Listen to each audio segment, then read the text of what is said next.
Bonjour, bienvenue dans cette émission des chrétiens orientaux. Le 21 novembre 1964, le pape Paul VI, au Concile Vatican II, signait le décret sur les églises orientales. Alors aujourd'hui, 50 ans après, presque jour pour jour, je vous propose de revenir sur le rôle et la place des évêques et des patriarches orientaux pendant ce concile.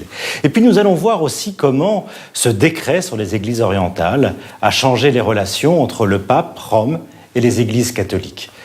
Mais avant de retrouver notre premier invité, je vous propose de retrouver les pères du concile.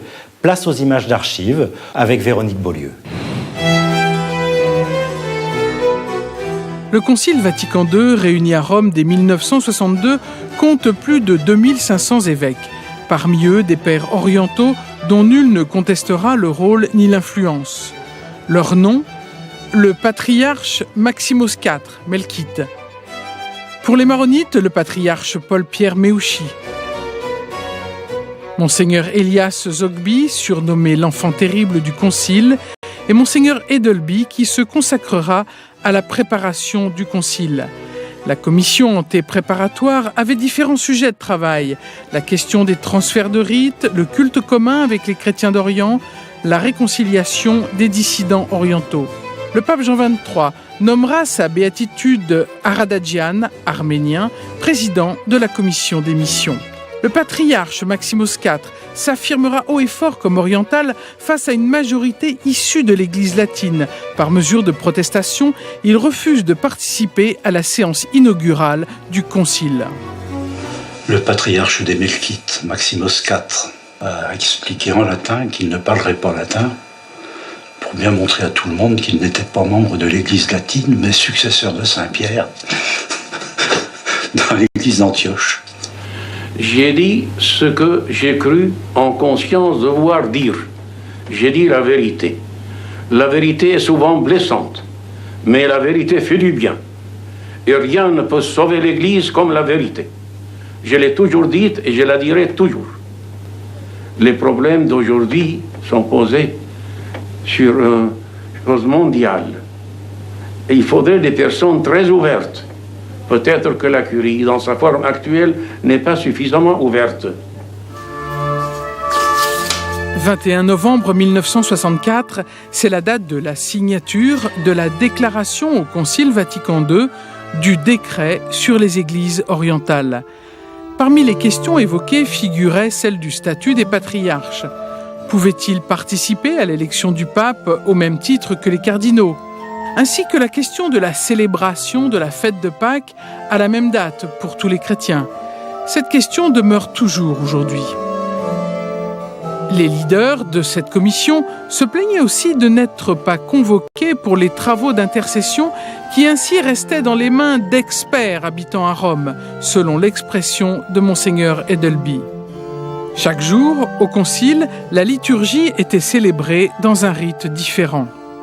Ça a été une très très bonne expérience pour les évêques, je dirais les évêques latins, d'assister une fois par semaine à une messe à laquelle ils ne comprenaient rien. Lorsque par exemple une célébration en rite éthiopien, on ne savait pas si c'était la consécration ou la lecture de l'évangile. Bon. Au bout d'un certain temps, certains orientaux, je pense aux maronites, donnaient des fascicules. Les pères orientaux ont largement permis le débat sur l'usage de la langue du peuple dans la liturgie, la pratique de la collégialité épiscopale et synodale, ainsi que le dialogue islamo-chrétien. À partir du concile, le pape Paul VI admit les patriarches d'Orient au rang de primus inter pares, c'est-à-dire premier parmi les pères, avec prééminence sur les cardinaux. Un père latin aurait dit à Monseigneur Edelby « Toutes les fois où le concile veut faire une réforme, il invoque l'exemple de l'Orient ». Alors, Monseigneur Raymond Basile, vous êtes le vicaire général du diocèse maronite de France.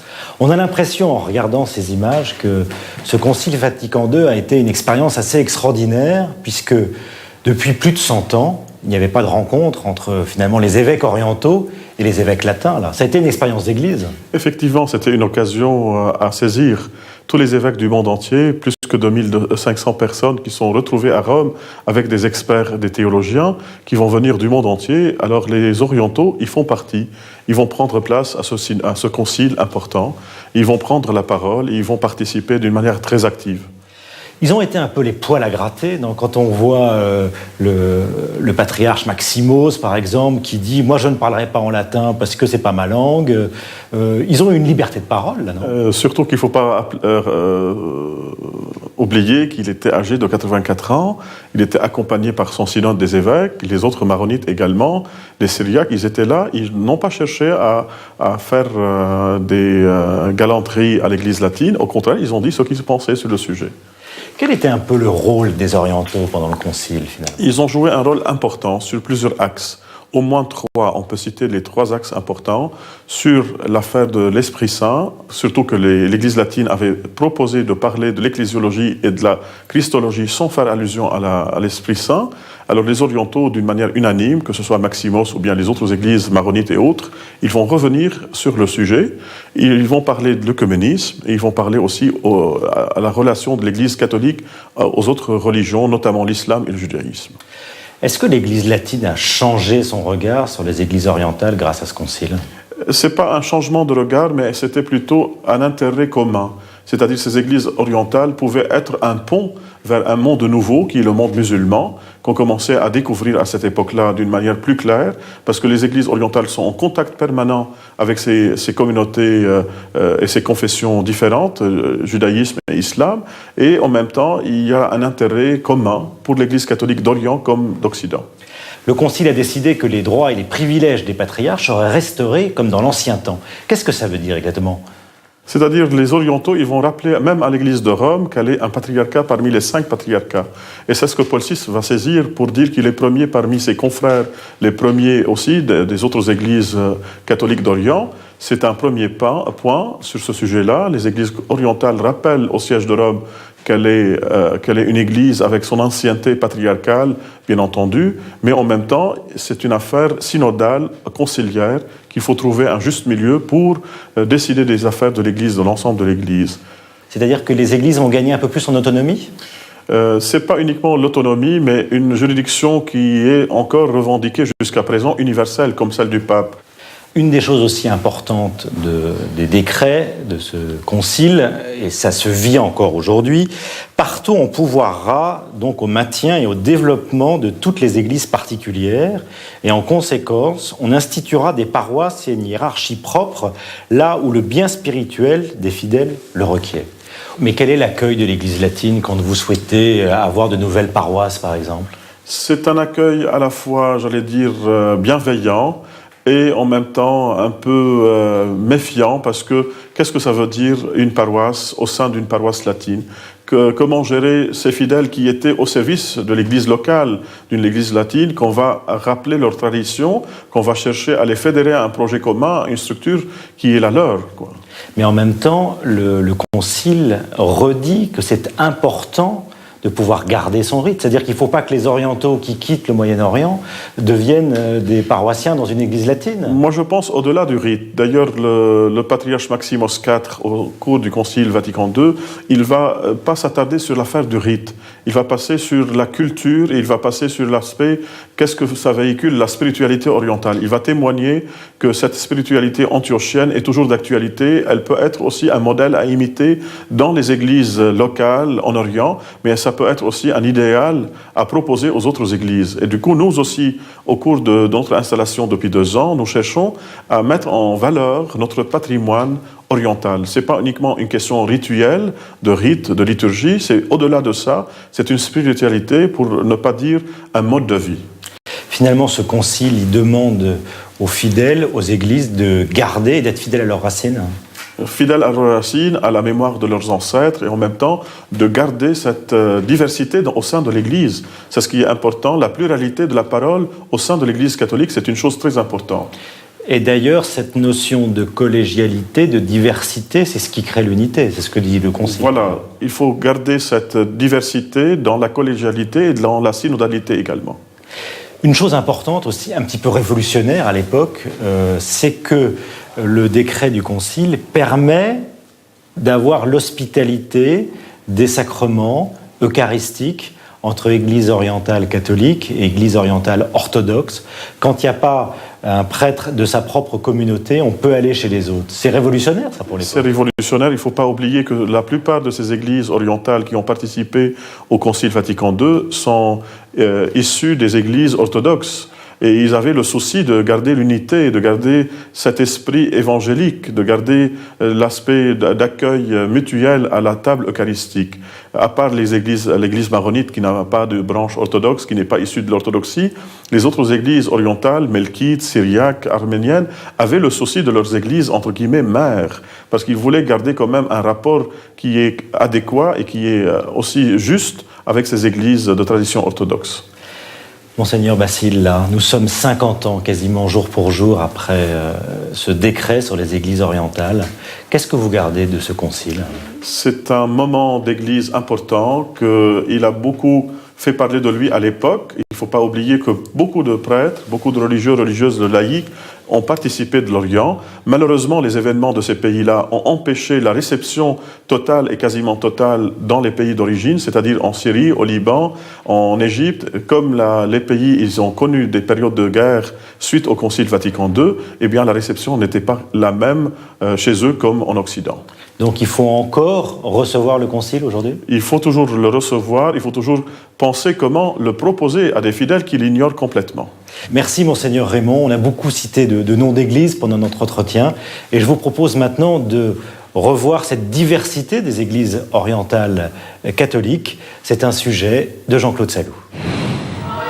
Le jour de son installation comme pape de Rome, alors qu'il va prier sur le tombeau de Saint-Pierre, François a souhaité être entouré des chefs des églises catholiques orientales. Tout un symbole. L'héritage d'une longue histoire mouvementée. Avant les séparations d'Éphèse et de Chalcédoine, puis le schisme de 1054 entre Rome et Byzance, l'Église était une. Après les croisades et le saccage de Constantinople par les Latins en 1204, malgré les tentatives d'union, la séparation des églises devient définitive. Tandis que l'Occident chrétien d'expression latine se centralise autour du pape de Rome, l'Orient chrétien se diversifie en plusieurs églises indépendantes. Durant les siècles qui suivent, Rome engage une politique missionnaire en direction de tout l'Orient, où la théologie s'entremêle avec les intérêts des puissances catholiques occidentales. C'est à l'occasion des croisades que l'église maronite d'Antioche, implantée au Liban et jusque-là autonome, engage son union à Rome.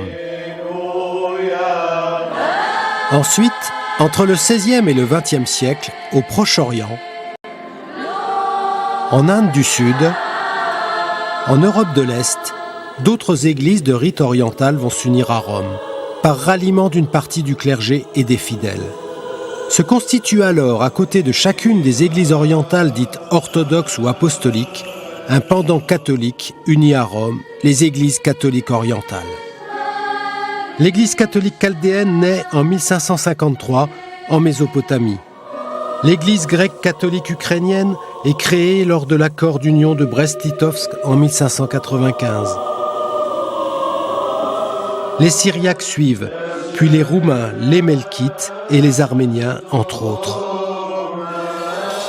En Égypte, un patriarche catholique copte est établi en 1895 à l'initiative du pape Léon XIII. Son successeur actuel a été consacré en janvier 2013. En Inde, l'église catholique syro-malabar, d'origine syriaque, est la première à se mettre sous la juridiction romaine. Une seconde sera créée en 1932, l'église catholique syro-malankar.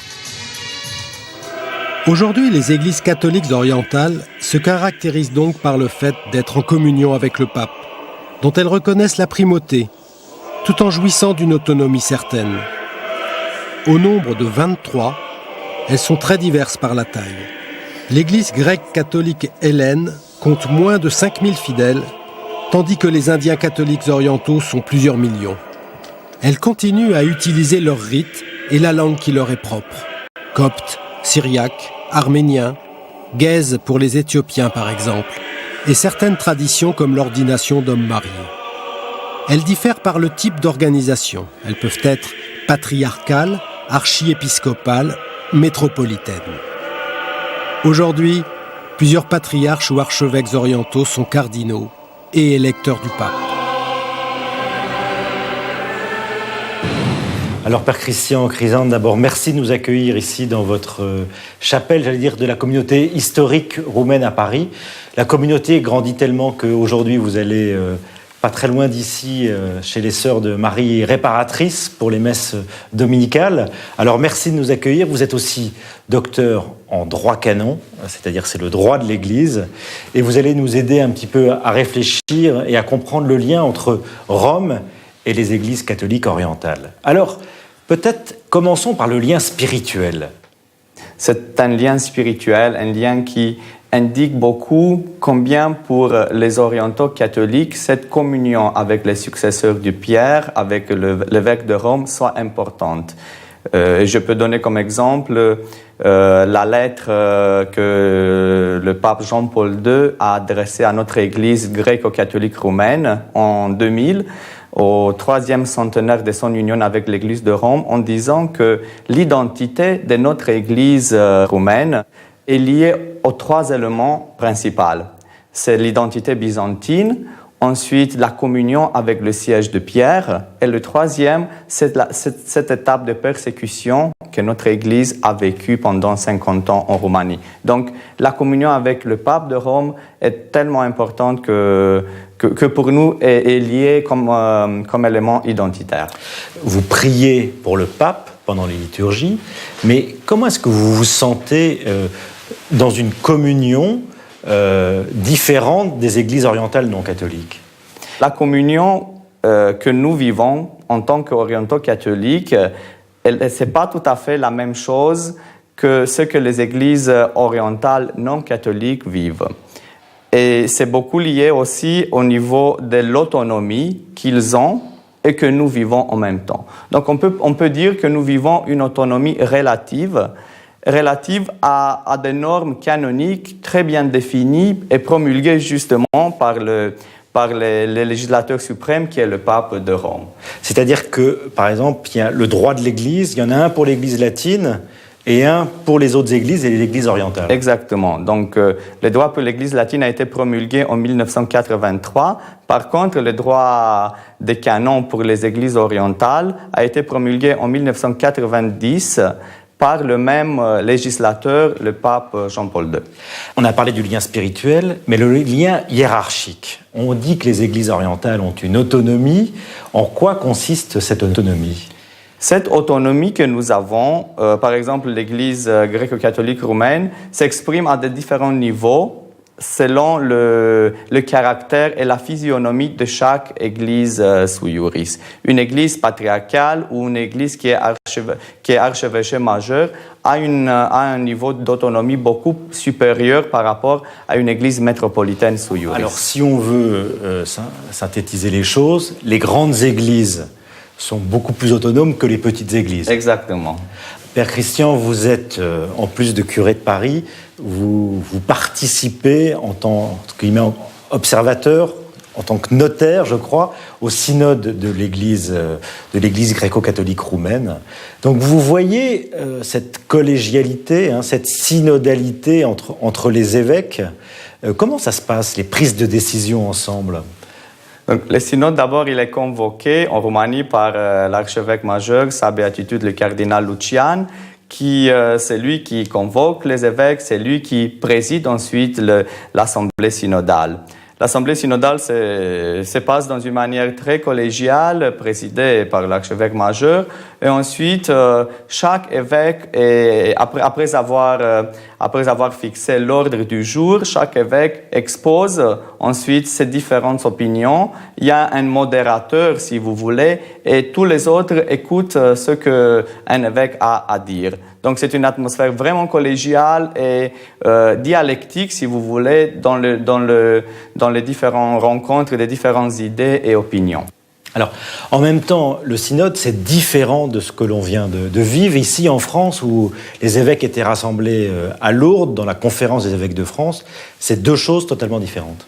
Exactement, ce sont deux choses totalement différentes. Même apparemment, ce sont toujours des évêques qui sont réunis et qui discutent et qui prient ensemble, mais au niveau de la physionomie et de la structure de deux assemblées, la différence consiste dans le caractère purement consultif que une assemblée d'une conférence épiscopale a.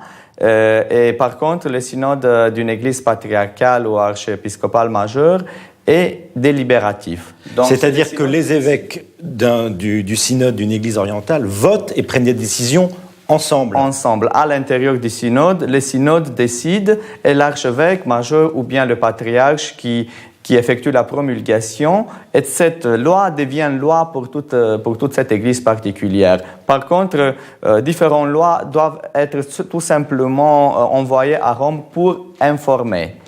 Mais c'est le synode qui décide.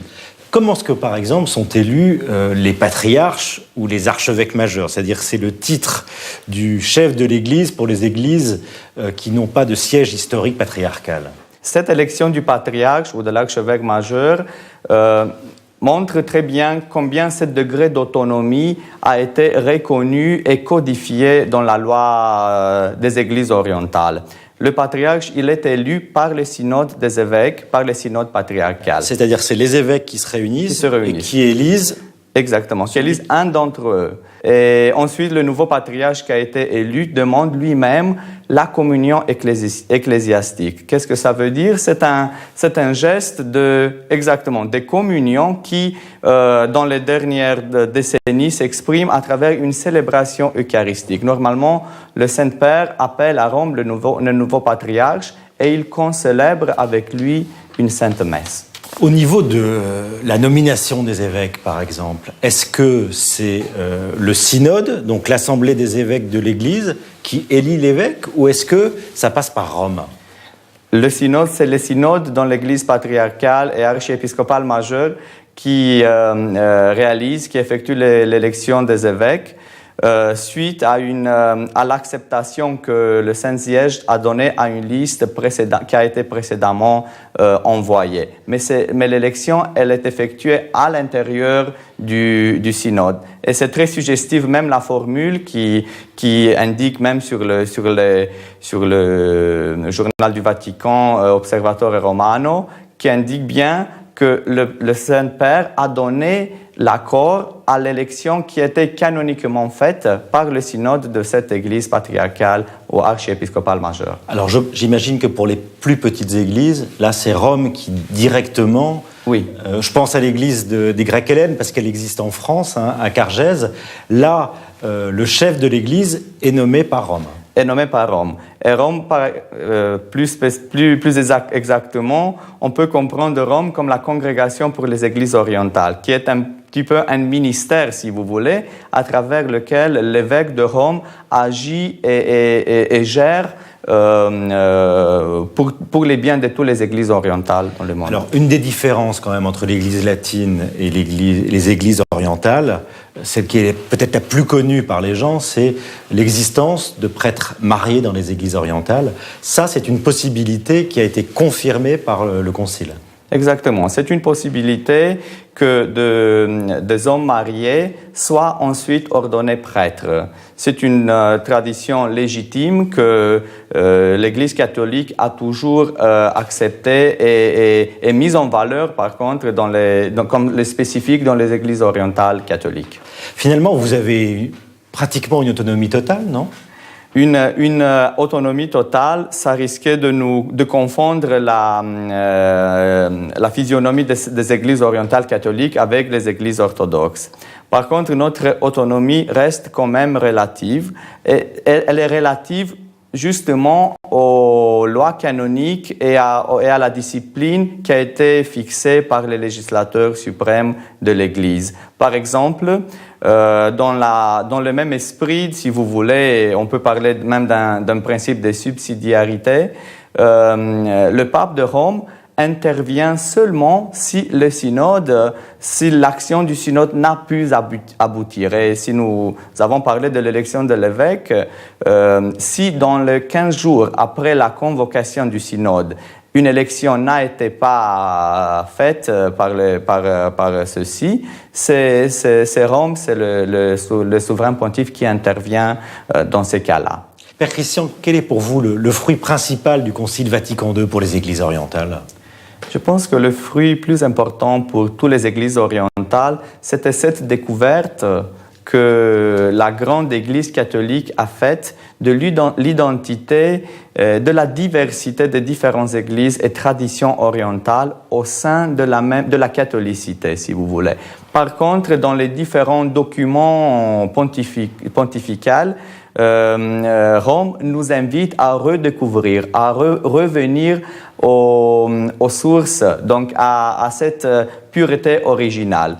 C'est-à-dire que la diversité qu'apportent les églises orientales à l'église catholique, finalement, c'est un atout et une richesse dans l'unité ? C'est une richesse dans l'unité et en même temps, c'est une preuve claire et visible d'une unité dans la diversité. Même dans le chemin œcuménique, nous témoignons et nous vivons que l'unité est possible dans la diversité légitime des traditions et des sensibilités. Merci Père Christian, merci de nous avoir permis de comprendre le lien entre Rome et les églises catholiques orientales. Je voulais vous annoncer aussi un événement important pour l'Église arménienne apostolique de France, puisque le 1er novembre dernier, l'Assemblée des délégués de toutes les paroisses arméniennes apostoliques de France se sont réunis pour élire le successeur de Monseigneur Norvan.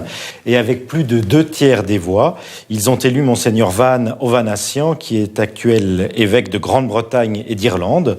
Le nouveau primat du diocèse de France est né en Irak. Il a fait ses études de théologie aux USA et a servi l'Église américaine de New York pendant plus de 20 ans. Son installation officielle aura lieu le 2 décembre prochain à la cathédrale de la rue Jean Goujon à Paris. Bien entendu, dès son arrivée définitive, nous réaliserons un entretien avec lui pour mieux le connaître. Je sais que certains d'entre vous s'organisent très tôt pour leur course de Noël et je vais vous proposer quelques livres qui viennent d'être publiés. Tout d'abord, ce livre sur l'art des Rashkar, les croix en pierre des églises arméniennes d'Ispahan à Jérusalem. Cette fois-ci, les auteurs ont choisi d'étudier les pierres qui sont intégrées dans les murs des églises à Jérusalem, mais aussi à Ispahan, une étude magnifique où l'on peut découvrir les églises de Jérusalem, parfois méconnues, ou celles d'Iran, d'ailleurs, que nous pourrons découvrir en images en 2015. Et puis, autre livre, cette fois-ci, un livre plus spirituel, c'est Prier 15 jours avec Saint Jean Chrysostome. Vous savez que Saint Jean Chrysostome est celui qui a écrit les prières de la Divine Liturgie byzantine. Un livre d'actualité historique. Vous savez que nous fêtons en 2015 le centenaire du génocide. Cette fois-ci, Joseph Yacoub s'intéresse au génocide assyro-chaldéen-syriaque qui a été parallèle à celui du génocide arménien. Qui s'en souviendra aux éditions du Cerf. Dernier livre, c'est celui sur le livre noir de la condition des chrétiens dans le monde.